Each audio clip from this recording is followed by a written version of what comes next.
Alright, it's Aaron here from Killer Action 141618. I wanted to update you on my RC car adventure I got going on here. As you can see, I sold my Traxxas Rustler to / conversion with the STRC extension for $135 shipped on eBay. I sold it, so got $135 for it, and then I bought this roller. Doesn't come with anything in here. You can just forget that that's there. Comes with a roller, Traxxas roller, $135, the cheapest rolling 4x4 I've ever seen.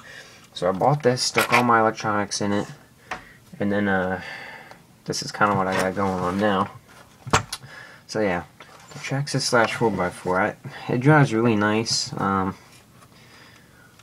got the Kumho tires on here that came on my Telluride, just for bashing around, you know, nothing for serious racing or anything. But I got running the 2056 waterproof servo that also was in my Telluride. I really like it. I like it better than the 2075 servo. Just really fast. Man, just the response time on the steering is just incredible. A lot better than the 2075. So, and it's waterproof. I mean, 2075 is all as well, but I don't know. This one's just different for me, I guess. But yeah. Next, I guess, gearing. It's hard to figure out the gearing, gear ratio for this truck. It just gets really complicated because, for my Castle gearing chart, they say to run, if you're going to run it in the / 4x4, in here, I'll go ahead and show you a gearing chart for 1/10 scale motors. Go ahead and show you. We have 4-wheel drive, short course trucks, and then as you can see we have the slash, and it says 54 tooth, 11 to 15 tooth spur. So what I am running is a 54 tooth, like they said. This is for safe gearing, and a 12 tooth pinion. Now, the thing is, it's still getting really hot. It got as hot as I've ever. I couldn't even touch this thing for a second. I thought it was done. I thought the motor was done. I was running it on 3S, which is not safe. You shouldn't run it on 3S. I just wanted to see what this ESC could do. I know that the motor has a 3S max, and motor's good with 3S, but the ESC isn't. I just was like, you know, if I blow up the ESC, you know, I don't really care. I can buy another one for 30, 40 bucks. But yeah, that's kind of what I was thinking. So I put the 3S in there, handled really nicely. I'd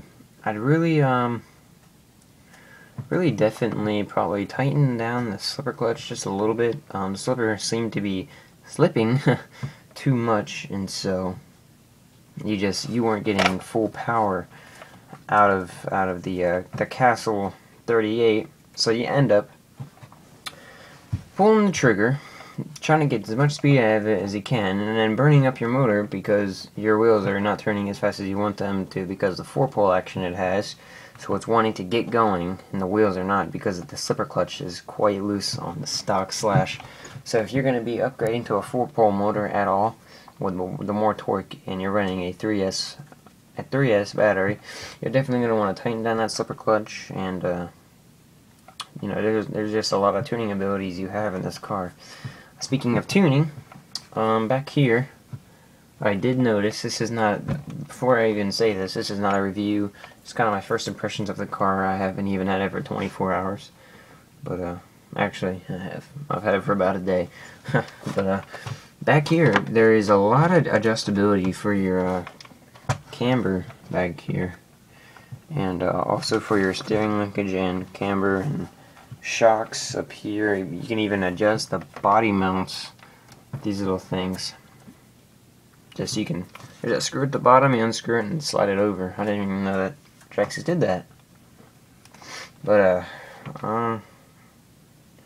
yeah, also when I got the car, I wasn't sure because I had the tack-on motor in here with a 5mm shaft. wasn't quite sure if I was going to be able to fit that in here with this ESC. They jammed up next to each other because of this big radio box. So I took this one completely out, put in this one that came in Telluride, stuck it up here, it fit perfectly. But the thing was, it's just like all the wires were everywhere and just like I couldn't do it. So I put the 38 back in, and I'm going to keep the 38 in, and probably switch out ESCs, put this ESC in the Telluride, and get like a Hobby Wing Easy Run 2 to 4S. It's like the SC8, 8th scale ESC, and then see what this thing could do. But I really want to get it going a little faster than it has been. If you guys know any other way to get this thing better, I had it at the safest gearing I could get it at, and the thing was still, man, flaming up, man. It was, it's hard, but like I said, there's a lot of tuning that you can do with this car.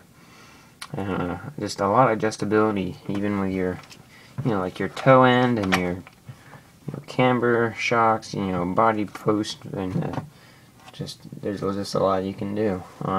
Probably will be getting the center diff. That's probably like a need. And if I find trouble racing this at the track, I will probably just, like with flipping over, I'm probably gonna get the LCG conversion and swap out chassis and stuff, because it's hard to handle. Hard to handle a car that's flipping over on you constantly. I guess I'll also put the 8th scale tires on here when I do race.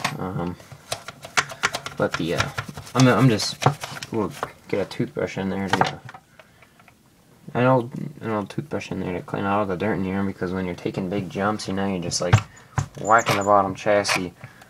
So, but I guess that's what prelude clips are for. But yeah.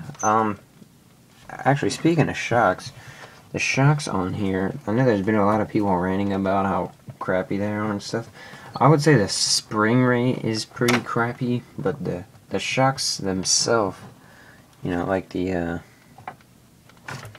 I think they're pretty good. They're not that bad. I know the springs are bad, but the rest of the component is not. That's just my personal opinion.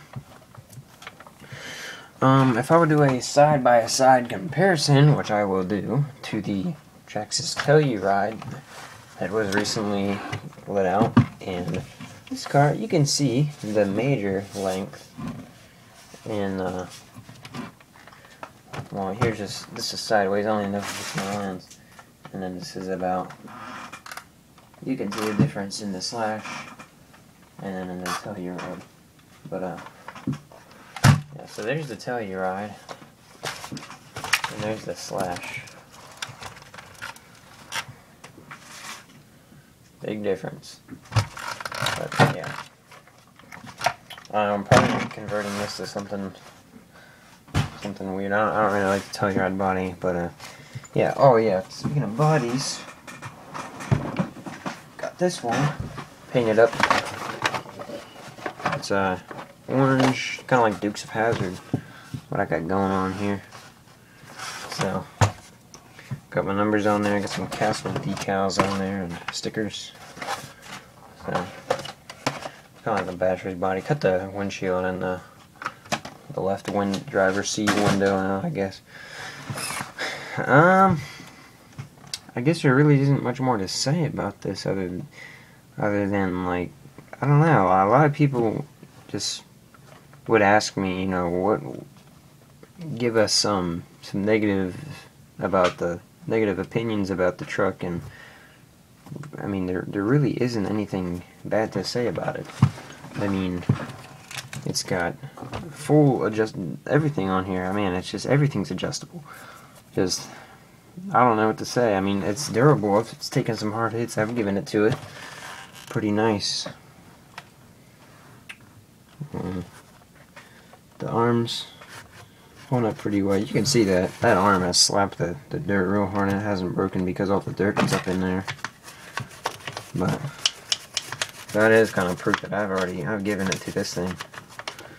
So yeah, I guess this concludes. This is not a review. This is kind of my first impressions of the truck, and I'd like to say, yeah, it's pretty cool, but it does need a lot of adjustability when you first get it, like slipper clutch, camber front and rear, and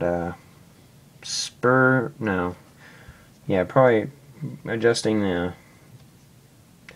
pinion and the spur mesh and everything like that, and just, you know, messing with your gearing, see what happens with the heat. But yeah, that's kind of, I guess, my first impressions. But I'll be doing like a series of videos on this truck because it's really interesting and there's a lot to say about it. So yeah, this is another video from Killer Action 141618. If you have any questions or concerns about this video, please comment or privately inbox me on my channel. Yeah, subscribe and have a nice day.